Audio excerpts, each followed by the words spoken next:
Musrenbang Gunung Putri jadi ajang curhat ketua, Abdesi sampaikan ini.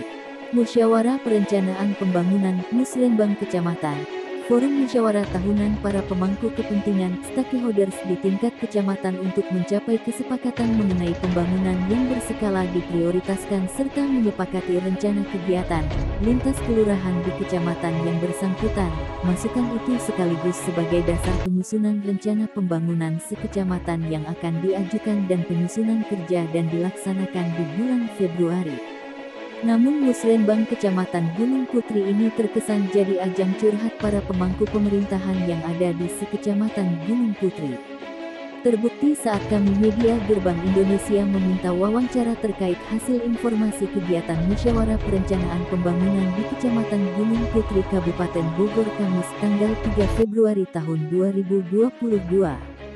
Oleh Ketua Abdesi Kecamatan Gunung Putri, Bapak Udin Saputra SH. Beliau berpendapat, saya selaku Ketua Abdesi terkesan merasa kecewa dana untuk pembangunan sekecamatan Gunung Putri tidak mencapai 10% sedangkan pendapatan untuk Kecamatan Gunung Putri 200M. Namun dana yang bisa kita pergunakan untuk pembangunan sekecamatan Gunung Putri hanya 17M. Pastinya banyak yang tidak bisa terrealisasi, pastinya rencana dan pengajuan banyak tercontreng.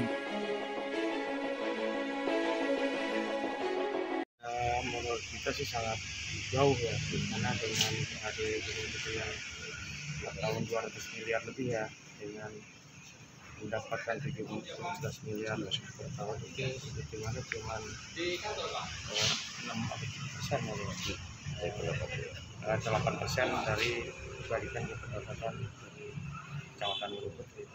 Tentunya ini sangat jauh.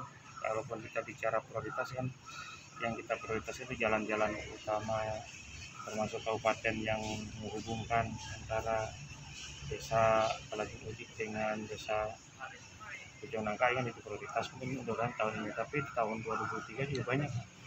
Jadi kalau di sana di yang sana juga tanggul yang artinya untuk kemarin kan sempat meluap kali Cilengsi, kita mengusulkan tanggul untuk perumahan Villa 5 yang ada di desa yang sana agar kalau nanti ada banjir meluap itu sudah teratasi gitu.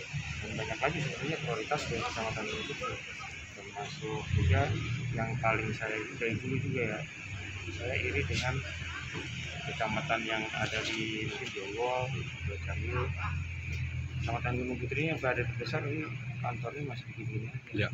Tidak sama sekali tidak berubah dari zaman saya menjadi KMPI ya, organisasi aktif pernah mengusulkan juga, tapi sampai sekarang belum terwujud.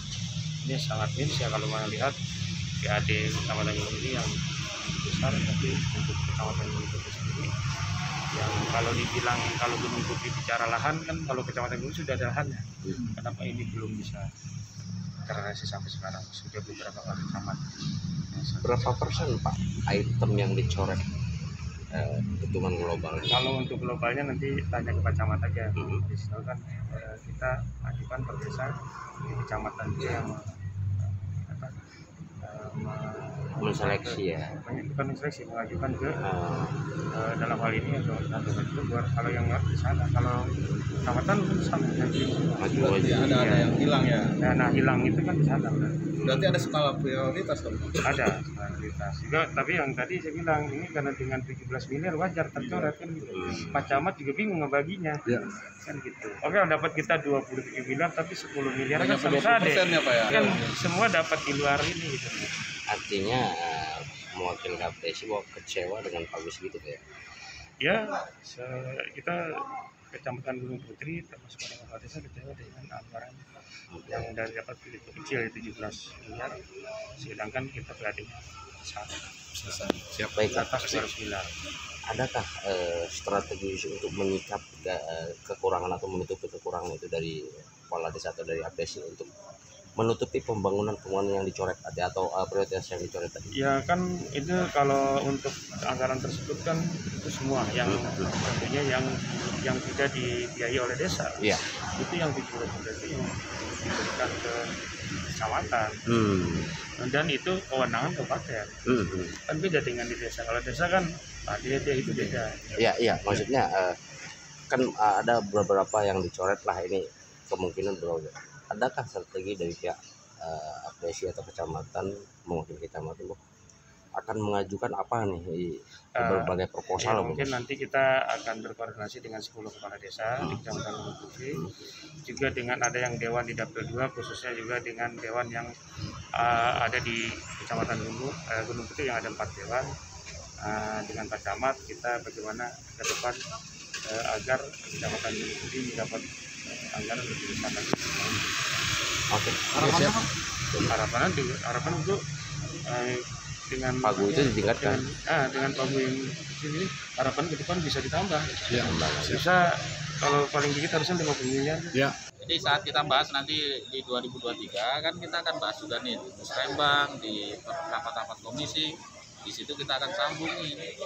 Kenapa prioritas yang banyak sekali di Gunung Putri kemudian tidak diakomodir dengan alasan anggaran. Kalau dengan alasan anggaran, kecamatan lain ya artinya lebih kecil, Gunung Putri lebih gede, yang mestinya prioritasnya proporsional gitu loh. Kita tidak ingin juga kecamatan lain jangan bangun, bukan begitu. Tapi prioritas ini ya tadi kan disampaikan Puskesmas, Bojong Nangka, Karanggan kondisinya sangat memprihatinkan.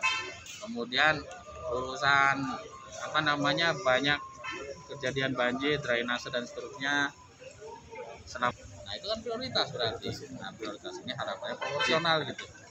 Nah itu yang memang butuh sinergi ini kecamatan sebagai bagian dari eksekutif, Kades bagian eksekutif, bersama kami di legislatif kita akan dorong bareng-bareng. Jadi kehadiran kita terutama di situ lah. Vaksinasi itu anggaran itu dari siswa. Masa sih? Ya, jadi dia kan uang kasnya itu nggak ada. Jadi Vaksin beli? Bukan beli. Jadi biaya akomodasinya Pak Haji dibebankan kepada para wali murid siswa. Gini aja deh, ya kita kan nggak tahu ya. Nanti saya sampaikan ke dinas kesehatan. Karena setahu saya kalau vaksin itu otomatis kan memang sudah menjadi pemerintah. Kemudian kalaupun ada misalnya akomodasi, gitu kan, itu jangan membebankan kepada wali murid. Jangan membebankan kepada wali murid, ya kan? Iya. Masa sih bang mau buat dulu air minum, masa harus membebankan? Betul. Mau divaksin saja udah bagus, ya kan? Benar, siap. Jadi ini buat saya terima kasih. itu untuk satu kelas itu 150.000. Satu kelas. Satu ruangan 150.000. Berapa orang yang divaksinnya? Hampir 900 ini. Jadi Siswa. satu kelas itu hampir 30 siswa lebih. Ya, nah ini hal-hal yang seperti begini yang seharusnya menjadi bagian yang harus dipikirkan oleh pemerintah. Jangan membebankan. Kalau begitu sama aja vaksin bayar. Iya. Artinya kan begitu. Iya. Ya kan? Iya. Kesannya di wali murid itu bisa saja. Aku suruh vaksin dan vaksin kita siap, tapi kita dikenain untuk konsumsi. Ini kan? Iya. Ini janganlah. Terima kasih. Harapannya Ya harapannya ke depan jangan sampai terjadi lagi. Kalau memang hal yang seperti itu harus tanggung jawab, ada satgas juga, ada satgas. Tapi benar nggak? Itu ada wilayah itu kecamatan, desa, pemerintah daerah barangkali dalam hal yang harus dipikirkan. Ya, kecuali sukarela, beda. Sukarela ya, daripada nggak minum, ini sukarela tanpa dipinta, tanpa dipatok. Betul. Ini namanya sukarela dari wali murid. Siap. Jelasin juga kita dengan Oke, satu lagi Pak Haji berkaitan ini yang masalah krusial banget, banyak sekolahan swasta yang dengan dalih belum membayar tunggakan menahan ijazah para siswa, terus sampai fotokopinya pun tidak diberikan kepada siswa untuk mereka bekerja atau segala macam gitu. SMP ya? SMA.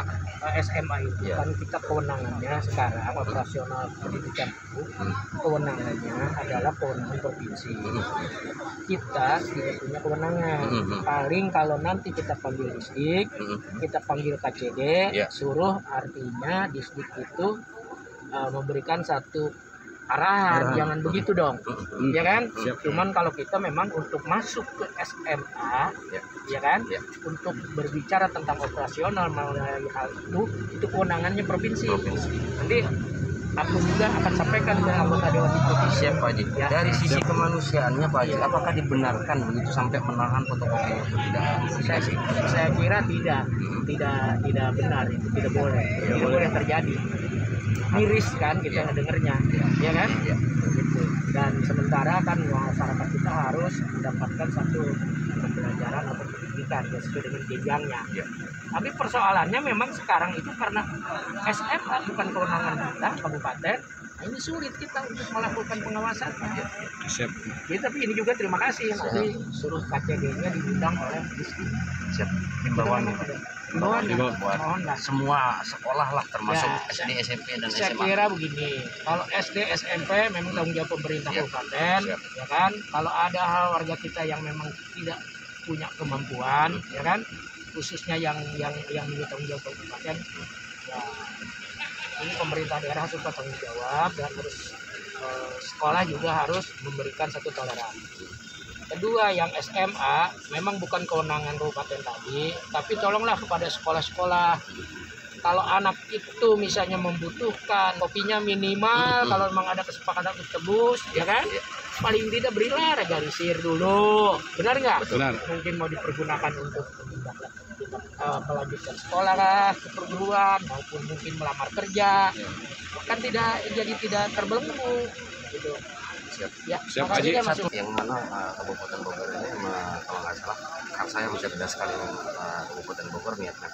Nah, usia 21 tahun ke bawah itu kan seharusnya gratis Pak. Tapi ada beberapa ada PKBM yang memungut uang sampai 1 juta gitu Pak Haji. Kita tahu memang. Saya pernah kemarin dengan Kabid yang menangani PKBM. Sebenarnya pemerintah daerah itu memang memberikan subsidi ya, betul. untuk penyelenggaraan itu. Namun demikian ada juga kan setiap PKBM dengan alasan ya inilah itulah.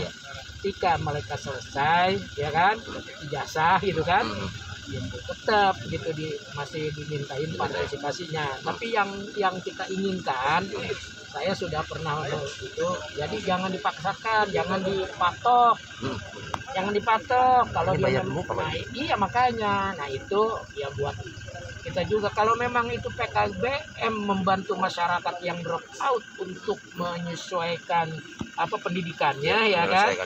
Itu ya udah, pemerintah kalau memang mau bantu ya bantulah, jangan separuh-separuh begitu. Dan jangan juga PKBM ada yang nakal, ya kan? Jadi nanti kalau PKBM ada yang nakal, nah terus terang saja boleh, bila perlu nanti bantuannya kita coret lah kasarnya begitu. Siap.